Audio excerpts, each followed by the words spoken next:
Nasiruddin road থেকে park street, কত নম্বর? 167 নম্বর park street. আচ্ছা, ওটা পার্ক স্ট্রিটে কোন জায়গা? এটা হচ্ছে পার্ক স্ট্রিট আর মৃগেন্দ্রলাল মিত্র রোডের জাংশনে একেবারে। আচ্ছা,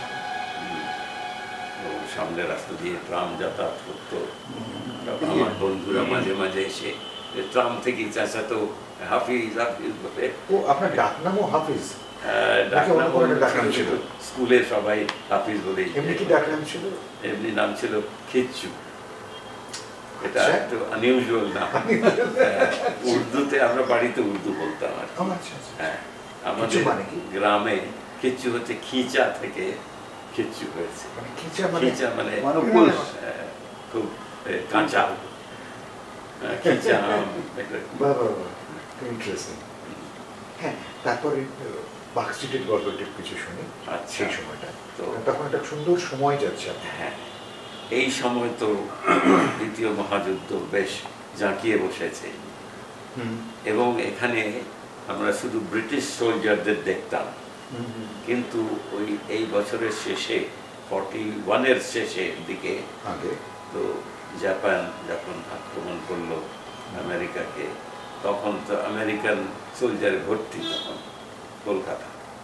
এখানে সেই লাল আলো লাগিয়ে দিত, মানে লাইটগুলোকে ডিফিউজ করে রাখা হতো। হ্যাঁ, তখন তো আমাদের ব্ল্যাক আউট হতো। হ্যাঁ, ব্ল্যাক আউট হতো। ট্রেঞ্চ তৈরি করা হতো। আমাদের ওখানে ট্রেঞ্চ ছিল না, আমাদের ওখানে ব্যাফল ওয়াল বলতো ওরা, যে বাড়ির সামনে উঁচু দেয়াল তুলে দেওয়া হলো যাতে হ্যাঁ বম্বিং এর জন্য ওই কাঁচটা না ভেঙে। মাঝে মাঝে সাইরেন বেজে উঠতো। মাঝে মাঝে সাইরেন বাজতো। হ্যাঁ, এরকম কখনো হয়েছে যে স্কুল ছুটি দিয়ে দিয়েছে? না, স্কুল ছুটি ঠিক দেয়নি। আমার এই সময় হচ্ছে যে এটা হবে 1942-এর দিকে, তখন আপনি তখন 8-এর দিকে পড়ছি। তখন আবার একটা ভয় হলো এখানে।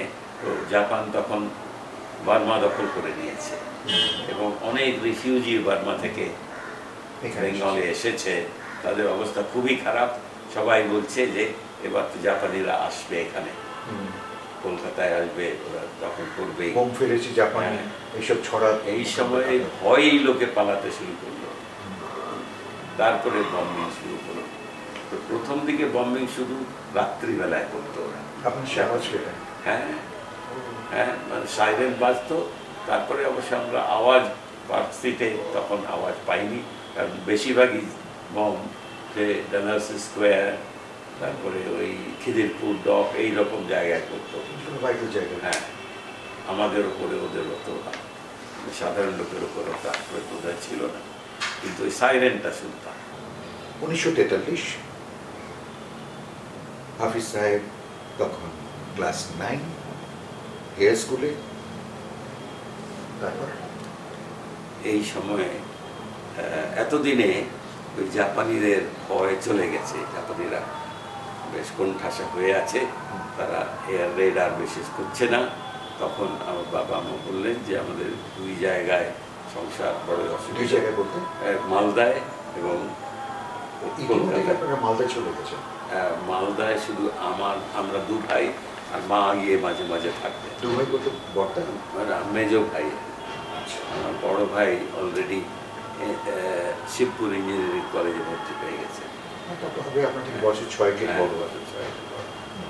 তো এইটা অসুবিধা হতো, তাই বললেন যে আজকাল তো আর জাপানিদের ভয় বিশেষ হচ্ছে না, তো আবার ফিরে চলে আসে কলকাতায়। তো আমরা আবার কলকাতায় চলে এলাম। কলকাতায় তখন তো একটা অন্যরকম পরিবেশ, মন্বন্তর আসার পরে হলো মন্বন্তর দেখলাম। হ্যাঁ, কিন্তু ওই যে জাপানিদের ভয় যে বোমা পড়বে, জাপানিরা একেবারে ব্রহ্মদেশ থেকে এখানে চলে আসবে, এইরকম ভয় তখন নাই। আতঙ্কটা নেই, আবার অন্য রকমের একটা। যুদ্ধ চলছে, আমেরিকান সোলজার্সে ভর্তি, যত বড় বড় বাড়ি সবগুলো আমেরিকান। রুট মার্চ করতেন? রুট মার্চ তো করতো না, তবে লরি যা চলতো, ওদের লরি ভর্তি সৈন্যরা সব যেত এবং প্রায়ই অ্যাক্সিডেন্ট হতো। ওই কাগজে দেখতাম যে এতজন লোক মারা গেছে রাস্তায় অ্যাক্সিডেন্ট হয়ে। সেটা কি রাস্তা পার হতে গিয়ে ওরা তো বেপরোয়াভাবে গাড়ি চালাতো আর কি। তখন আপনার সঙ্গে কোনো গোড়ার কথা কিছু কিছু হয়েছিল। তো আমরা আপনি তো এখন স্টুডেন্ট, সম্ভব করে পড়ছেন। আমাদের এখন যেখানে আছি রয়্যাল স্ট্রিটে, যে সেইখানে আমার বড় ভাইয়ের এক বন্ধু, ট্রামে যাচ্ছি, বড় ভাইয়ের বন্ধুর সঙ্গে কথা কাটাকাটি শুরু হয়ে গেল অ্যাংলো ইন্ডিয়ান ছেলেদের সঙ্গে, এবং বেশ মারামারি হয়ে গেছিল আর কি। আমরা অবশ্য মারামারি হতে করতাম না, বড়রাই করতেন। জানতে ইচ্ছে করে, তখন তো একটা সাদেশিকতার ঢেউ বইছে ভীষণ, খুব খুব বেশি সাদেশিকতা। আচ্ছা, এটার সঙ্গে জড়িয়ে পড়ে এইখানে তো 42 সনে কুইট ইন্ডিয়া মুভমেন্ট শুরু হলো। 9 অগস্ট কংগ্রেস ওয়ার্কিং কমিটির মিটিং হলো, সেইখানে ওরা রেজলিউশন নিলেন যে কুইট ইন্ডিয়া মুভমেন্ট করতে হবে। কিন্তু সবাইকে তো ধরে সব জেলে দিয়ে দিল, শুধু গান্ধীজিকে বিড়লা প্যালেসে গিয়ে রেখে দিল আর কি। তো তার চাইতে বেশি, খুব বেশি সেই বছর হয়নি, কিন্তু 43, 44, 45 এইগুলোতে খুব বেশি ওই অগাস্ট মাসে এই মুভমেন্টটা বেশি হতো। এবং আমরা ছাত্ররা এইখানে একটু অসুবিধায় পড়েছিলাম। কেউ কেউ যোগ দিত, কেউ কেউ যোগ দিত না। আপনি কি যোগ দিয়েছেন? আমি কুইট ইন্ডিয়া মুভমেন্টে যোগ দিইনি, কিন্তু এমনি স্বাধীনতার এতে আমরা বেশ করেছি। সেটা কিভাবে? পরে আমরা এটা বেশি করেছি যখন আরেকটু বড় হলাম। 45-এ যখন ওধারে INA শুরু হয়েছে, আমরা খবর পাচ্ছি যে সুভাষ বোস নিয়ে আসছেন INA সোলজারদের। তারপরে 45-এ যখন মার্চ কি ফেব্রুয়ারি কি মার্চ মাসে ওরা গিয়ে প্রিজনার্স অফ ওয়ার হয়ে ওদের ধরে আনা হলো, সেই সময় ওদের বিচার শুরু হলো। এবং রেড ফোর্টে 3 জনের বিচার হলো। একটা তো শাহনেওয়াজ, আর শিখ ধিলন, আর একজন হলেন হিন্দু, ওর নামটা ভুলে যাচ্ছি। ওই 3 জনের বিচার হবে, কোর্ট মার্শাল হচ্ছে।